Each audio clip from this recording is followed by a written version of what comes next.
Tous les publicains et les pécheurs s'approchaient de Jésus pour l'entendre. Et les pharisiens et les scribes murmuraient, disant « Cet homme accueille des pécheurs et mange avec eux. » Sur quoi il leur dit cette parabole. Qui d'entre vous, ayant 100 brebis, s'il en perd une, ne laisse les 99 autres dans le désert pour aller après celle qui s'est perdue jusqu'à ce qu'il l'ait retrouvée? Et quand il l'a retrouvée, il la met avec joie sur ses épaules, et de retour à la maison, il assemble ses amis et ses voisins et leur dit « Réjouissez-vous avec moi, je l'ai retrouvée, ma brebis qui était perdue. » Ainsi, je vous le dis, il y aura plus de joie dans le ciel pour un seul pécheur qui se repent que pour 99 justes qui n'ont pas besoin de repentir. Ou bien quelle est la femme qui, ayant 10 drachmes, si elle en perd une, n'allume une lampe, ne balaye sa maison et ne cherche avec soin jusqu'à ce qu'elle l'ait retrouvée. Quand elle l'a retrouvée, elle assemble ses amis et ses voisines et leur dit « Réjouissez-vous avec moi, je l'ai retrouvée, la drachme que j'avais perdue. » Ainsi, je vous le dis, il y a de la joie devant les anges de Dieu pour un seul pécheur qui se repent. Il dit encore,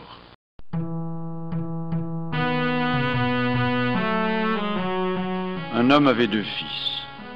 Le plus jeune dit à son père, « Père, donne-moi la part de bien qui doit me revenir. » Et le père leur partagea son bien. Peu de jours après, le plus jeune fils, ayant rassemblé tout ce qu'il avait, partit pour un pays lointain, et il y dissipa son bien en vivant dans la débauche. Lorsqu'il eut tout dépensé, une grande famine survint dans le pays. Il commença à sentir le besoin. S'en allant donc, il se mit au service d'un habitant du pays qu'il envoya à sa maison des champs pour garder les porcs. Il eût bien voulu se rassasier des gousses que mangeaient les pourceaux, mais personne ne lui en donnait.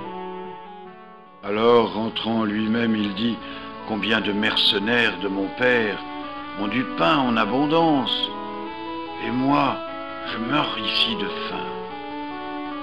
Je me lèverai, j'irai vers mon père, je lui dirai, Père, j'ai péché contre le ciel et contre toi, je ne mérite plus d'être appelé ton fils. Traite-moi comme l'un de tes mercenaires. » Et il se leva, il alla vers son père. Comme il était encore loin, son père le vit, et tout ému, il accourut, se jeta à son cou et le couvrit de baisers. Son fils lui dit, « Père, j'ai péché contre le ciel et contre toi. Je ne mérite plus d'être appelé ton fils. » Mais le père dit à ses serviteurs, « Apportez la plus belle robe et l'en revêtez. Mettez-lui un anneau au doigt, des souliers aux pieds. Amenez le veau gras, tuez-le. Faisons un festin de réjouissance.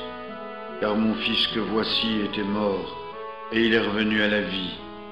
Il était perdu, et il est retrouvé. » Ils se mirent à faire la fête.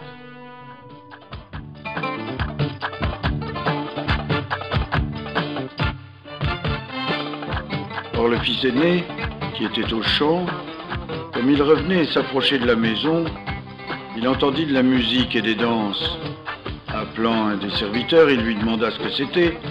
Le serviteur lui dit, « Ton frère est arrivé, ton père a tué le veau gras parce qu'il l'a retrouvé sain et sauf. » Mais lui, il se mit en colère et ne voulut pas entrer. Le père sortit donc et se mit à le prier. Il répondit à son père, « Voilà tant d'années que je te sers, sans avoir jamais transgressé tes ordres. Jamais tu ne m'as donné à moi un chevreau pour festoyer avec mes amis. Et quand cet autre, qui a dévoré ton bien avec des courtisanes, arrive, tu tues pour lui le veau gras. » Le père lui dit, « Toi, mon fils, tu es toujours avec moi. Tout ce que j'ai est à toi. Mais il fallait bien faire un festin et se réjouir, parce que ton frère, que voilà, était mort, et qu'il est revenu à la vie. Il était perdu, et il est retrouvé. »